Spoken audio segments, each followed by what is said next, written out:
So these batteries are sold by Trophy Battery. They're 48 volt server rack batteries, and they have features that no one else has.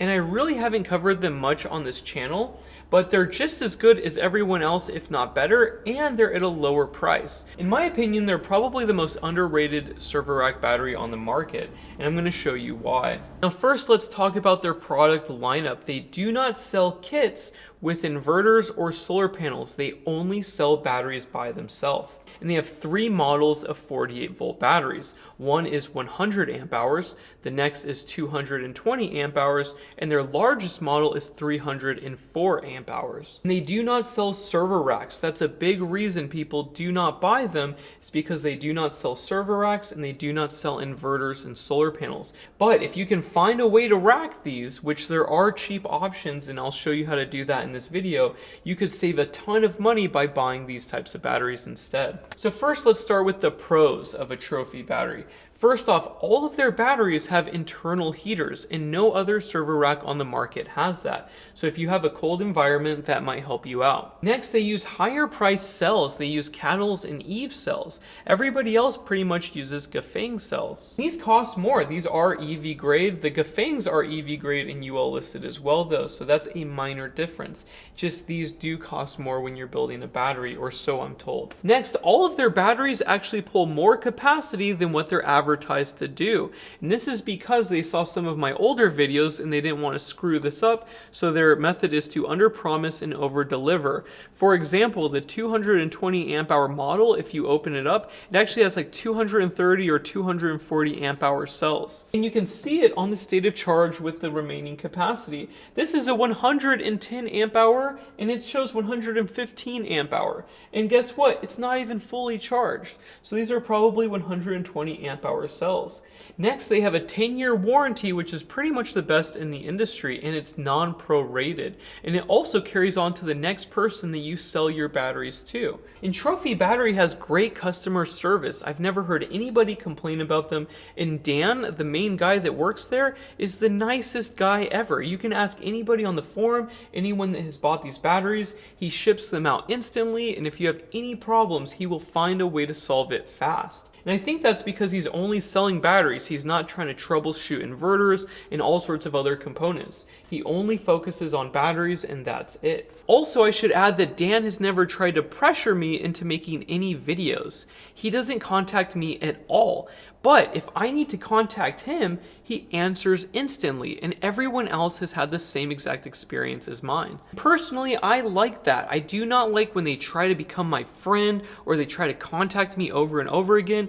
Dan is the least pressured person I've ever dealt with in the solar industry. And he did not ask me to make this video. I actually really want to make more of these videos because he does such a good job, and he doesn't ask for anything in return. I love that. Next, they have larger terminals, larger than an EG4, but about the same size conductor can fit on this as an SOK.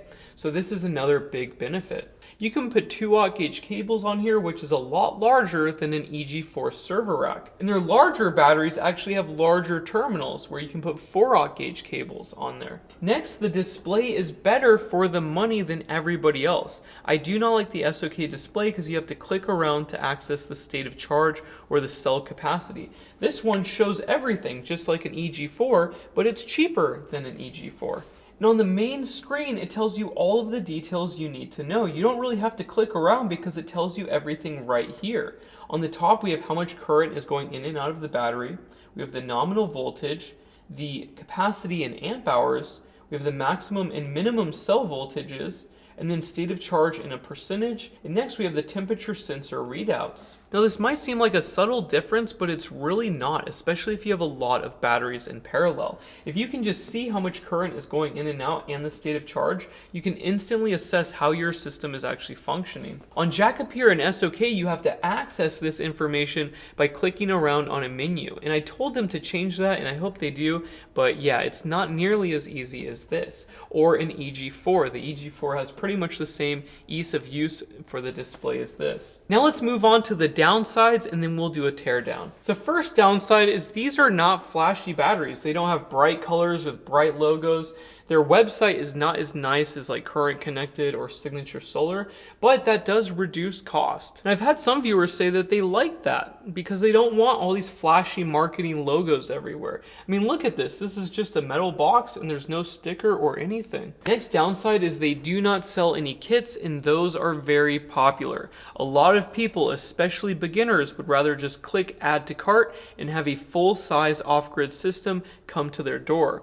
With Trophy Battery, you have to buy the batteries and then buy all the other equipment separately, and there is more steps involved. If Trophy Battery partnered with another company and built kits that you can easily buy, I think their sales would go through the roof. Because why not? They have more features and they're at a cheaper price. I mean, they have some of the best prices around, especially with the display and all of these other features. Next downside is these are not UL certified or listed. So if you're trying to get your system permitted with grid interactive features in like a place like California, these are not for you. Next, Trophy Battery does not sell server racks. And so that means that you are either left to buy a server rack from another company and slide these in, and you can adjust the height for any of the server racks. You could buy an EG4 server rack, change the height for each little slot, and then slide these batteries in. Or for the larger Trophy batteries that are 220 and the 304 amp hour, they are designed to work vertically.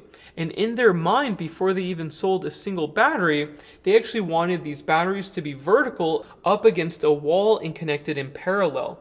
And then you can strap those batteries to the wall if you're in an earthquake prone area, and then build your system above the batteries on the wall. They're designed to do that, and you can actually cram a lot of batteries in a small area with this method.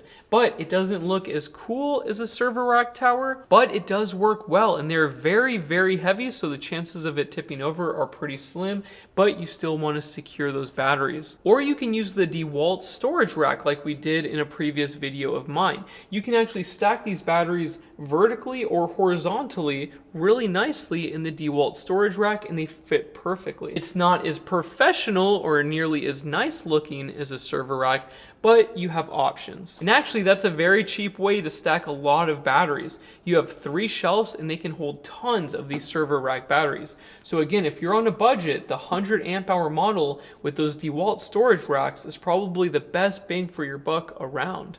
Now, those are the main downsides. Now let's talk about the price. For the features these have, these are the cheapest around. And also, the only battery that's really cheaper than this one is the Signature Solar EG4 that does not have a display. But for the features, this has internal heaters, a better warranty, and a display screen, and it's only like $90 more. So this is a better value by far, and why I think they're underrated, especially if you're only buying a couple batteries and you don't need a full server rack. You could easily buy either one large Trophy battery or a couple small ones and wire them up with no problem, especially because they have large terminals, which makes it easier to do. So even with the downsides, I really think these are the most underappreciated and underrated server rack batteries on the market. Now, I have 6 of these, and I have not had a single hiccup, but one of them did make a weird buzzing noise, the 220 amp hour. I think it's the BMS, I think it's the coil on there. It still pulls full capacity, and I pull lots of current from it, and I've had 0 issues with it. And so far, that's been the only issue to report. But think, these are steel boxes with some cells and a BMS. These are very, very simple. There is not a lot to go wrong. And everybody's using pretty much the same BMS board. It just has different firmware and different display. But when I open them all up, they all pretty much look the same. Now, these batteries on the table, we've already done a teardown. So we're actually gonna get their newer 220 amp hour model and tear that thing apart. I've been cycling that thing for months and I have not opened it up at all yet. So it will be new and interesting. Now, this is the new model. I've never opened this thing up, and I've also noticed that it's more compact than the older 220 amp hour model. So it's a little bit taller, and it's a lot shorter. Whoa. The older one was 32 inches, so this one's probably differently built on the inside. And I've never opened it up before, so let's do that. This thing is heavy, guys. Be careful. Holy cow. Ooh, they redesigned it. Wow, that's cool. This is actually an improvement over the first one that they sent out. Just the organization of the cells is a lot better on this. And so is the cable management. And look at this breaker. This DC rated breaker is massive, but same BMS that everyone else is using, and everything else is the same. These are the same terminals as the SOK and the jack up here. It looks pretty good, nice and simple. Now this battery is not user serviceable because these bus bars are welded onto the cells. Also, the fiber board is covering the cell, so I can't see the QR code, and they're welded in place. So yeah, you cannot really get into here unless you'll break it. Now it's pretty wild how much they've changed in this battery from the last version.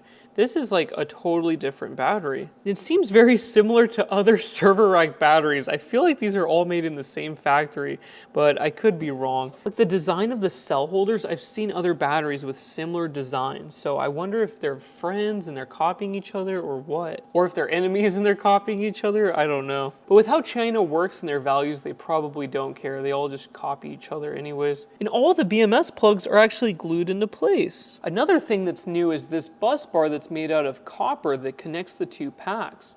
If there was something that were to go wrong, you could actually remove all of these balance cables and this bus bar and remove these packs. So technically it is kind of user serviceable, but man, these things are really heavy if you think about it. And Trophy Battery would just send you out a new battery anyways, so I wouldn't even mess with that, but you could repair these. But you don't want to do that at home. These are welded on, so don't try to remove an individual cell. You're gonna have the worst time of your life. Also, the temperature sensors are connected directly to the cells through the fiber board. So yeah, everything looks pretty good here. Now, something I want people to understand about server rack batteries is they have this circuit breaker and they think, oh, this is for overcurrent protection at the terminals.